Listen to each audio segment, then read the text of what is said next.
Hi, everybody. This Richard was forcibly removed from his barracks room on Fort Bliss in El Paso, Texas, and his life was taken from him right there in the line of duty on Fort Bliss.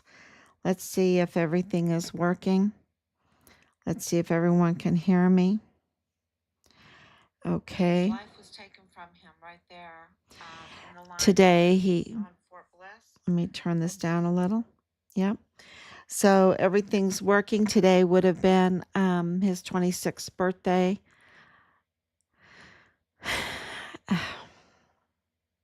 Yeah. So I've already started getting a lot of messages about his birthday. Um, the the memory of his birthday, and really heartfelt. And I'll work on those tomorrow too. Well, today, but later on today. Um, to get those out, to share them, some of them that want to celebrate what a hero Richard is in his short life, just over 21 years. He did more to better the world than a whole host of people put together. So, I just compare him, you have just these greats. I've read so many biographies in my life, these great men, and I put Richard right beside them, What he has accomplished because of his courageous, uncompromised stand is really just amazing, overwhelming to think about, because and I'll talk about it today. Every day, more and more is coming out, and it's because of Richard's courageous stand. I was even told today that it was his courageous stand that even started the investigations that were going on there in El Paso and Fort Bliss, that President Trump started. It was Richard's stand, his uncompromised stand. That's what I was told today. He was a real threat to the criminal cartel uh, syndicate down there, um, that involves billionaires, right? That involves billionaires. And it has to involve billionaires because this is a billionaire criminal trafficking network. And they have allowed crime to go unpunished, and um, the criminal trafficking to no accountability, and so it has spread like cancer. It's spread like cancer all through the agencies, the 15 plus agencies, way more than 15 plus. 15, way more than 15. 15 plus is what Ted Cruz put in his letter, but it's more than that. And it's even exposing Ted Cruz, right? It's exposing Ted Cruz. It's exposing Lindsey Graham.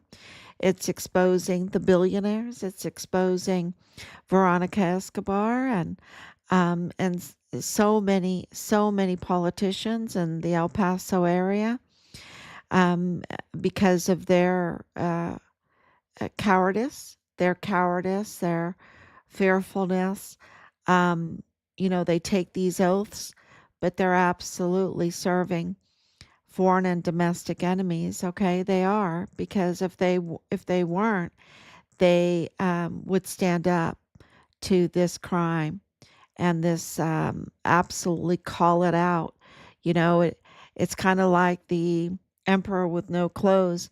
The child is brave and says, "Look, the emperor has no clothes on," and then everyone else was like, "Oh, okay." It just takes one to call it out, um, and then it just brings down the whole scam, And El Pasoans have been absolutely scammed.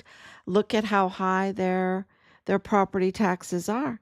That's from all of this scamming, all the scamming for all these contracts and all the cost of all of this criminal trafficking, um, that they use taxpayer funded institutions and agencies to do their dirty work for them, to cover up, to do their dirty work, to be the jefe, be the capo, be the fixer, um, and worse, just absolutely be criminals, and then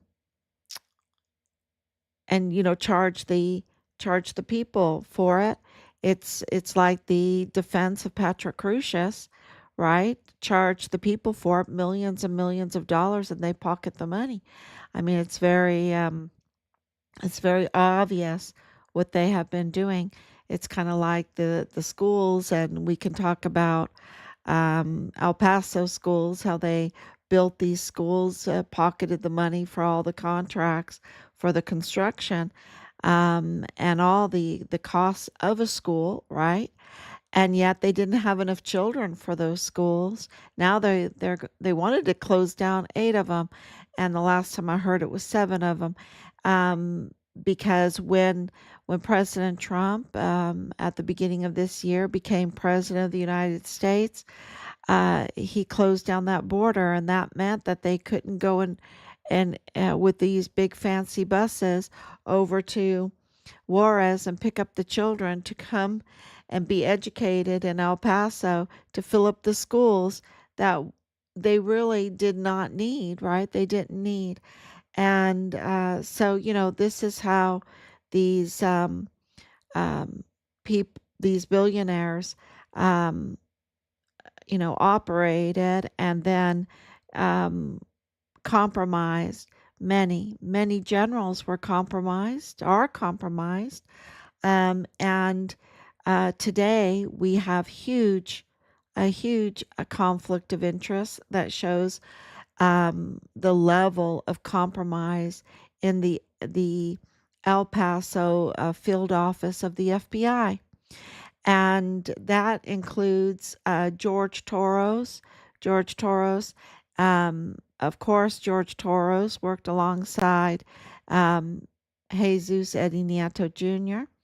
And we know today that George Toros absolutely lied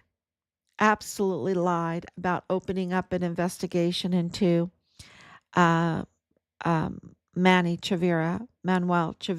They call him Manny Chavira, the unqualified. Really, it's a fake again. It's a fraud again. It's kind of like these the mag court judges are a fraud or a fake. It's kind of like James 2028 stamp Montoya, fraud and a fake. It's kind of like the medical examiner, Mario Raskin Ortiz, unqualified and illegally in this country, fraud and a fake. Um, it's kind of like um, Bob Moore of El Paso Matters, uh, you know, using criminals, unreliable sources, being a co-conspirator for these mega crimes, including targeting our son Richard and the loss of his life. Um, you know, and this includes that, and so here we have um, Manuel Chavira, uh, you know, being the EOC, right? The EOC for the Walmart case. He was for the Secure and Safe School Initiative. As a matter of fact, I should bring it up, or I'll just do it by memory. It's not going to be perfect. I'll post it all up, but so he was uh, retired from the fire department. He was the assistant fire chief for the El Paso fire department for years, right? For decades. And then he did I think it's called Secure and Safe School Initiative, and then the liaison for emergency operations, right? For the Emergency Operations Center liaison for that. He was part of that during the Walmart mass shooting. And it's so interesting because the meetup point, the reunion point for the Walmart mass shooting, um, emergency operations center aftermath, first responders, or that kind of group. And Manny Chavira was a big part of that, right? He was a big part of that. Even his car dealership, while his son's Alexis, um, that is connected to Richard's car, right? The trafficking of Richard's car. And this is all cartel, okay? I'm just telling you, these are all connected to the cartel. um, is right across the street from the Walmart. I'll put up a map. I think it's really interesting to see all this close relationship. But the reuniting center was at MacArthur Elementary, which is just so strange to us. My husband was like, "That's a God thing. That's a God," because that's where I went to school. That's where I went to school. I told you I'm not a stranger to El Paso. I was born at White Sands Missile Range, on the range. I was one of the very few babies ever born on the range. So when Richard said that he was going to be stationed in El Paso, um, I was really excited. I love that area.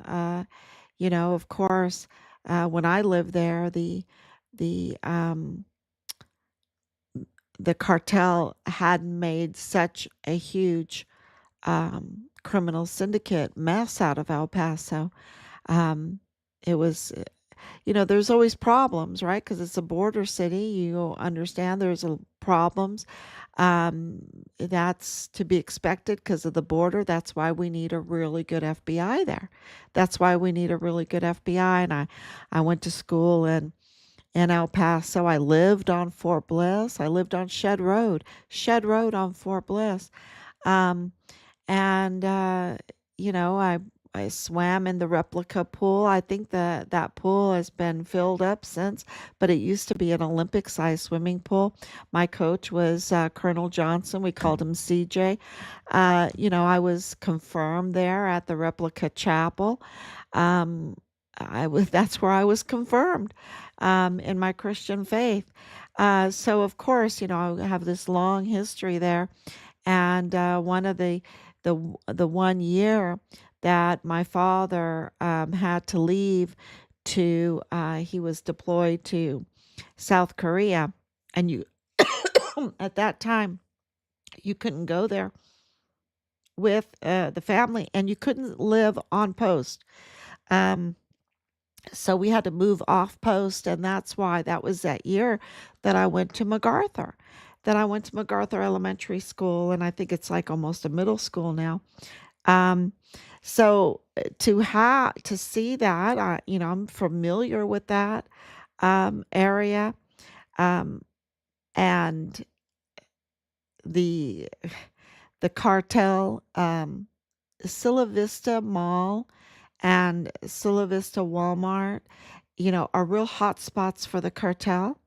And so for that, the Walmart Mall, Silla Vista Walmart Mall shooting, because we know that there were multiple shooters. We know that we have been lied to. We know that Manny Chavira had a big part to play in the aftermath, or of the Walmart mass shooting, which is very concerning because we had I call him the bad Michael Cordero, because of course we have the good Cordero, but we have this bad Michael Cordero. but he leaked some things out to us when he reached out to us, which he shouldn't have done, but he did.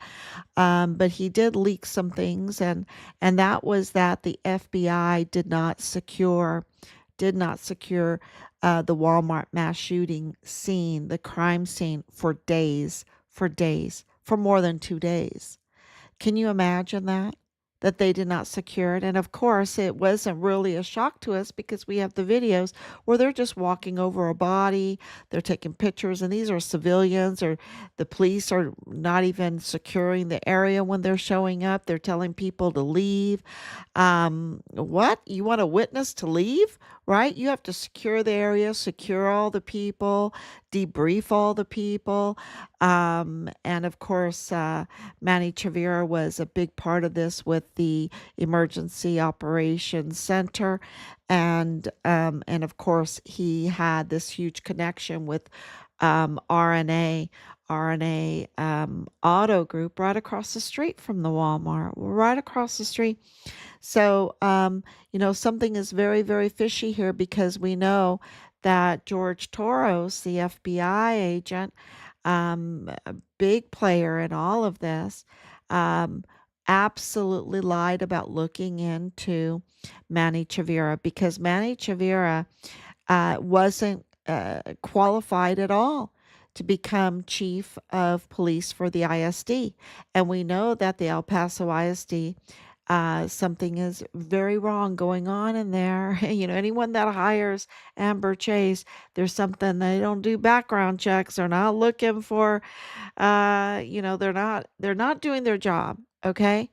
And with the vetting, and they did not do the vetting for Manny Chavira, and everyone knows it. Okay, of course they do these spin pieces. The media does this spin piece, and we all know that the media can't be trusted anymore, that the media has an agenda that is not for the people, that is absolutely for the conspiracy, to collude, to conspire, to cover up for colluding and conspire of doing crimes, manufacturing even stories and all kind. And we know that through story after story after story.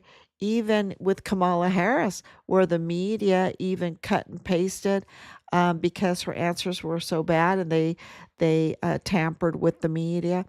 And now I think President Trump is going to win, loads of money from the tampering of the election.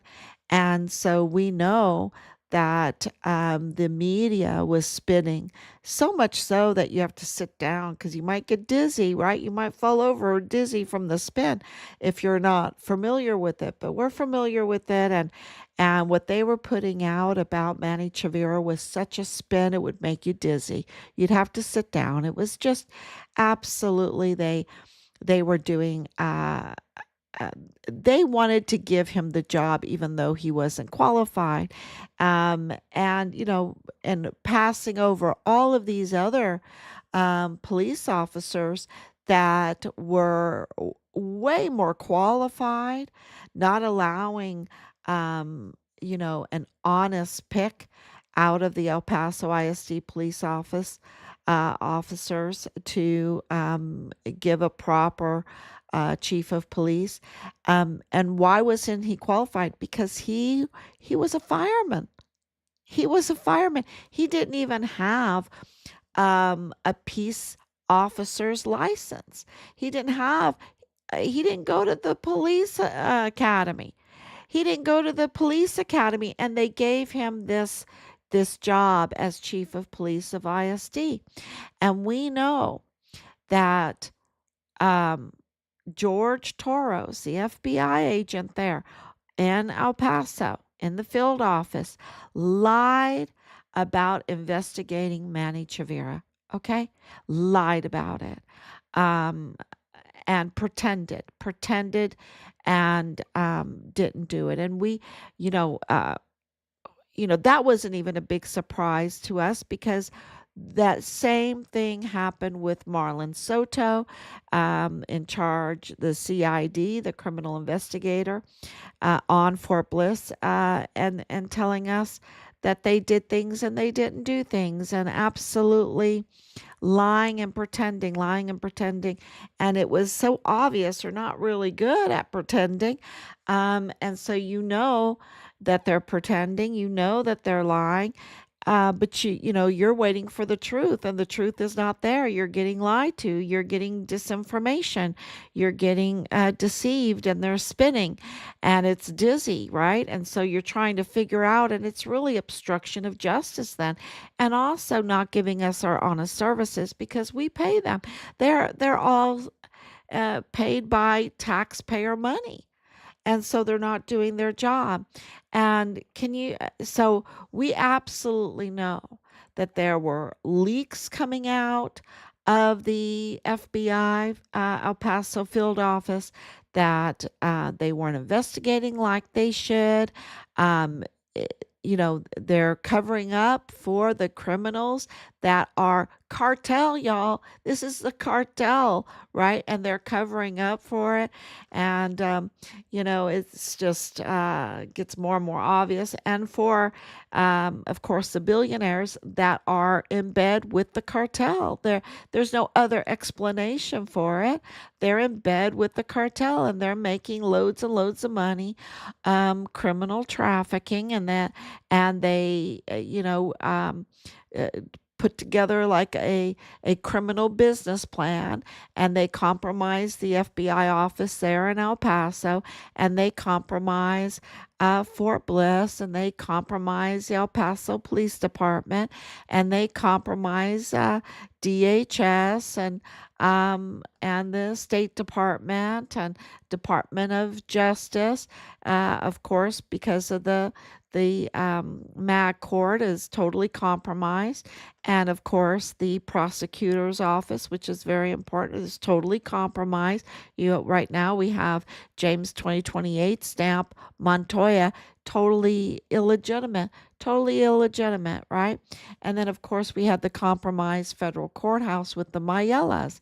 And the Mayellas, our family too, Patrick Crucius, um, the defendant in the Walmart mass shooting.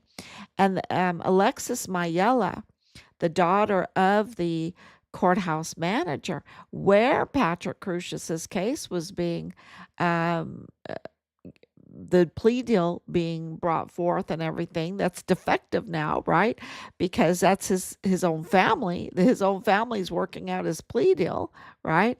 Um, and my Alexis is married to Patrick Crucius's brother, Brian Blake Crucius, and she's into medicine, right? So they're covering the medicine, of course, are covering the medicine, and Texas Tech University Health Services is where she's doing her fellowship right now. She's doing her fellowship.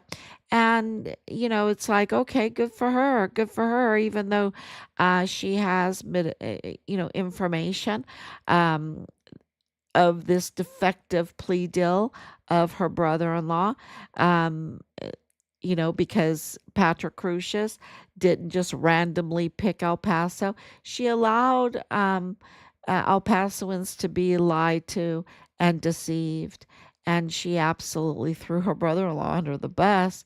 And of course, the El Pasoans wanted a death penalty, and they didn't get a death penalty. They didn't get a death penalty because there was never a trial date. There was never a trial, because there was so much deception and defectiveness in this case. And it gets even worse because George Torres, the FBI agent that lied and deceived and pretended and everything, and collected his pay while he was doing it, shilling or covering for the cartel, criminal trafficking syndicate, and cartel contract syndicate. Um, and there's so much to it because we just had this huge victory of this, what the Hummer, right? The Hummer, who was in charge of Zetas. I need to read it again. And all of this money, I need to go to the post. All of this money and all of these drugs, and not just that. Explosives, right? Hand grenades, explosives, all of that. That comes from Fort Bliss, y'all. You know, all of that is criminal trafficking from Fort Bliss, and it's like mega drugs that will come back over, right? They 540 guns, I think, went to the cartel, and so they were absolutely gun smuggling, ammunition trafficking of all kinds, and of course trafficking back over the substances, and of course the children, and all of that industry that is up to no good. And so yes, George Toros absolutely was covering up for all of that and collecting his law enforcement wages. He absolutely needs to pay all that back. He absolutely um, um, didn't give us our services, you know, our services. This is deception 101, you know, and he absolutely did not investigate Manny Chavira. He did not have a peace officer's license. It's and people say, "Oh, but that, oh, whatever. He went and got it again." But you know what? Um, they were saying they misinterpreted the law and said he had like a year grace period to go to the police academy to become police to become the police chief. Can you believe it? Can you believe it? Um, and then they cited his service with the fire department. Fire department's very, very different than police. Okay, they're very, very different. And then they cited his um, EOA experience, emergency operations, right? They cited that. That's very different from police. Sorry, it's very different. I know you respond to mass shootings or active shooters and that kind of training, but it is very different from being a police. And to say that they're going to make him the chief of police without even having any experience and not even having uh, a peace officer's license, not ever going to the police academy, and all of a sudden being made the chief. That's sorry, that's a quid pro quo. That's a quid pro quo. And he was made that on this is what's so suspicious. He was given that on August 16th, 2019. So that's only 13 days after the Walmart mass shooting. I think there was a quid pro quo there, right? Because we know that the Walmart mass shooting is up to no good. It's up to no good, right? The whole thing, the whole thing. So, and then like 17 months later, supposedly he got he went to the police academy, and so then they gave him a full on police chief. Um, so, but that all of that is so illegal. It's just so illegal, and um, so we know that Taurus is up to no good. We know that Alexis Mayella and the Mayella family are up to no good. They're in the FBI office, and Taurus didn't say anything about that. That Michael G. Mayella was in the FBI office during the time. Um, Jesus Nieto didn't talk about how this cybersecurity. Um, Brother-in-law of Patrick Crucius was in the FBI office, was in the DA's office, was working for Walmart cybersecurity at the time. They didn't say that, and Alexis Mayella didn't say that at all. And then to find out that George Torres's, well, maybe that's connected. George Torres's wife, Melissa Mendez. Melissa Mendez is a doctor there with Texas Tech University Health Services Center, right? Where Alexis Mayela is doing her fellowship. And of course they're working together. They're working together, y'all. This is with access, it is such a conflict of interest. It blows you away, the conflict of interest. And then it even gets worse because Texas University Health Service Center gives El Paso Matters like o- over as Bob Moore admitted, over 50% of his running income to run El Paso Matters. Of course, its parent company is El Paso Community Foundation, which is the hunt company, right? Um, so you have this massive money coming into El Paso Matters, and it's like quid pro quo again. So, and you have to remember that Debbie Nathan wrote an article. She was fired. She was fired by mentioning that there was a person in the judicial system that was connected to Patrick Crucius, very closely connected, right? And I don't know if that's the reason why she got fired, but she got fired. And uh, Bob Moore knew this. Absolutely, he's CEO, right? He was the editor, um, and he absolutely knew that Mayela um, was the connection with Patrick Crucius, and now you have him not reporting on that. That happened in July of 2020, y'all.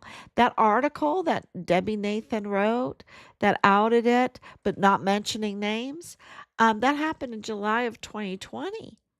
And so, Bob Moore kept that from us. And so that means that Patrick Crucius, the plea deal in 2021, totally defective, totally defective. And the taxpayers got charged millions and millions of dollars, and then they got disenfranchised, didn't they? Because they wanted a death penalty for this huge, huge crime that was, and maybe the death penalty's on the table for these absolutely huge criminals. It really needs to be because you're talking about huge criminal trafficking and messing with uh, obstructing this case and denying honest services to the people of El Paso and the world, really the world. It is so big. And to have Melissa Mendez, the wife of the FBI, El Paso, George Torres, working um, with Mayela, with Alexis Mayela. It's so criminal, y'all. It is absolutely so criminal. And so just like they messed with the Walmart case, we know that A&R Chavira Auto Group, is uh, Richard's car was trafficked through that, right? Um, r- you know, and they're up to no good. We know that they're a cartel and they target our young sons and daughters that come there. I mean, Richard came there from Europe, well, from basic training, but he joined from Korea. He had come over there from um, Florida because he was there for a short time from Europe where he grew up from Longford, Ireland, even as a distinguished honor graduate at basic training. He said, the announcer said, Richard Halliday from Longford, Ireland. Okay. So he comes to El Paso, and they're targeting him because he absolutely in Qatar already um, was reporting the that things were really, really bad. Things were really bad. So, and so much so that he didn't say, okay, I want to leave and, I'll just wait till the next duty station or get deployed. No, he said it was so bad that he wanted to get out of the army. That's how bad it was. So this unit with Dallas Hart, and now Dallas Hart is so connected to the Walmart case, okay? He is so connected to the Walmart case, and not in a good way. And he's Richard's platoon leader and the prime suspect in taking Richard's life.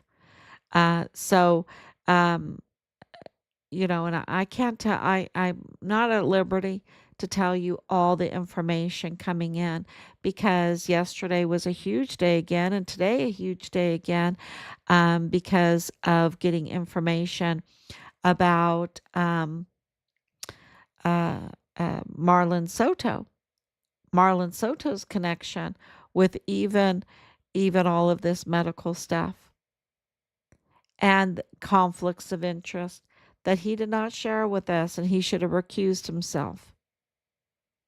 He has huge conflicts of interest. And so, how can this happen? Um, it's a billionaire that um, can pay to make this happen, can set this up um, through HR, right? Human resources, which is interesting when you know who's who and all of this. It's interesting. But for Bob Moore to get that kind of, it's almost like blood money from Texas Tech University. That, I mean, call it what you want.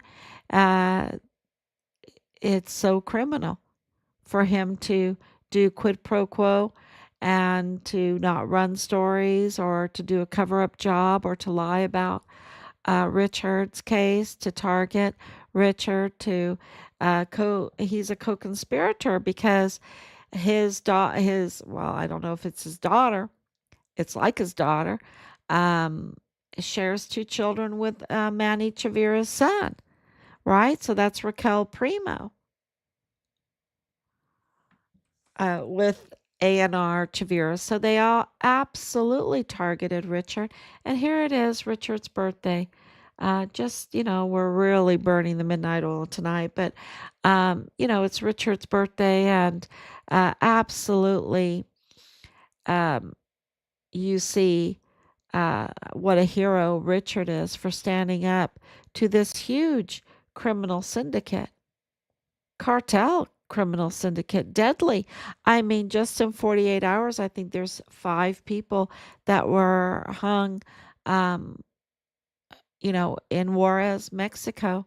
Um, Cartel fights between the Juarez cartel and the Sinaloa cartel. It's really, and then of course, the diversion is the Iran, and I don't think it's um, as much of a diversion as they were hoping to get. So we'll see. It looks like a peace deal, but it's still kind of being all worked out. And there's a lot of pressure. There's a lot of pressure to get a diversion going. And I guess they chose Iran to do that diversion because none of this needed to happen. None of it. But they want to stop Trump at every turn. They have to put something, a huge roadblock to try to slow him down. And he seems to be making lemonade from the lemons every time. Every time. He is just a master at doing that. And we just want to make sure everyone knows that we are 100%. We support President Trump, and we absolutely have evidence upon evidence that proves that he's been under relentless retaliation and an inner war, I would say, between the billionaires, right? Um, the billionaires don't want him um, stopping their criminal. He's an honest billionaire, right? And I don't want to say like totally honest. There's not one good, but Christ alone. But he's been audited over and over and over again. They have found nothing. He's been the target of all kinds of court cases, and it's all been proven to be frivolous and absolutely a nothing burger, which and he was targeted, y'all. They wanted to find something. It's amazing. He's really a hero, President Trump is, for withstanding all of that. And but these other billionaires, I can tell you right now, there's evidence upon evidence upon evidence of the most horrific crimes that they've created. Most horrific in every which way, in every which way. And that's why, um, you know, uh, they don't like Trump.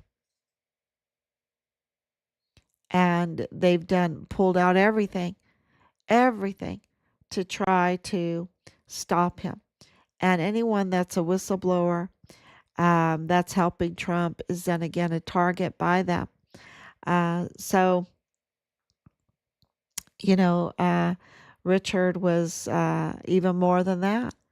Even more than that, I was told today he was a precursor to the investigations, the movements of President Trump down there. I don't know, but all I know is he's a total hero, and it should have been his birthday today. I mean, it is his birthday, but it should have been his 26th birthday today. And I should be, say, congratulating him. I probably should be in getting ready for a wedding or another grandbaby, or um, helping him out in whatever endeavor that he's doing. Um, yeah, it's really it's so heartbreaking what they've done, and they need to be held accountable for it. And we need to do it right. We need to do it right. We need to do it legally, even though it takes a little time and it's a little painstaking. But we need to do it absolutely right, because we need these criminals held to the highest accountability. The death penalty needs to be on the table. They can't do this to our volunteer sons and daughters. They can't do this to the El Paso community. They can't weaponize the judicial system, the law enforcement system like they have, and even the medical system. Because right now, with the conflicts of interest, with um, Melissa Mendez and Alexis Crucius in there, they just cannot be trusted. They cannot be trusted. Their proven history um, makes them, I would say, implicates them in the crimes.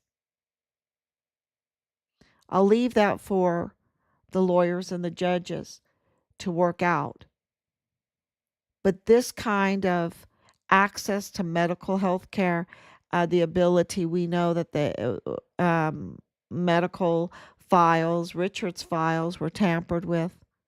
We know lots of fraud in our medical system.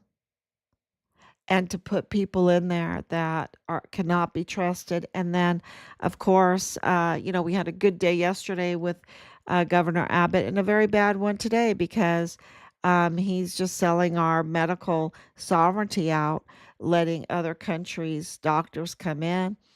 Um, it, it is, and you can't possibly vet them. And we have a huge cartel problem.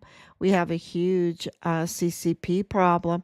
We have, yeah, we already have a problem. So I can't even. I just don't even see how Governor Abbott, well, we know he's up to no good.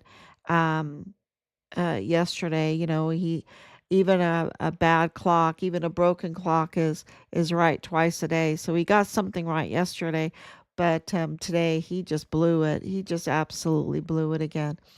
And I hope that that gets addressed because we have, an unqualified medical examiner, chief medical examiner, $430,000 a year, and nobody scrutinized him. The FBI's handling of the case, of the bodies, of the autopsies, because we know that the autopsies are not right, y'all. They are not right. And that's why there couldn't be even a date for a trial, much less a trial, because all of this would come out. So all the fraud, it's to loosen up regulations is not the answer uh, to bring in Mexican doctors into the country. To loosen up those regulations is not the answer. It really isn't. So he messed up today. Governor Abbott really messed up today. Um, yeah, this is the conflicts of interest without oversight, without the transparency. And you have Veronica Escobar going, "We want to be transparent." And she's just, she's just losing all kinds of power. She's becoming a nobody, and she really is a criminal. She really needs to be arrested. So, you know, not not as a sure thing as Lalani Hart. Lalani Hart, absolutely, there's no doubt about it. She needs to be arrested, right? So, and the FBI didn't do that, did they? They didn't do that. So, that just shows you that they're impotent, that they are compromised, that they have conflicts of interest, that they are pretending and they're collecting while pretending and not doing their job and denying us honest services, um, which is also a crime, which is also a crime. So, thank you, everyone. Um, Thank you so much for your support. Please, if you have a chance, send a little recorded message, send another little message, a birthday message for Richard. Maybe I can put something together, a little video or something like that. That would be um, something special for him tomorrow. We'll see if the days go. It's just so crazy. We'll see if people have time because it's been just so crazy. Thank you so much, Martha, for your prayers and your love coming on so late. I know it's really late tonight. Um, and happy heavenly birthday, Richard. Thank you for your service and being so courageous. And thank you, Martha, for saying that. Thank you so much. So he's our hero. He's our hero. Okay, everyone. Um, have a great night, and I will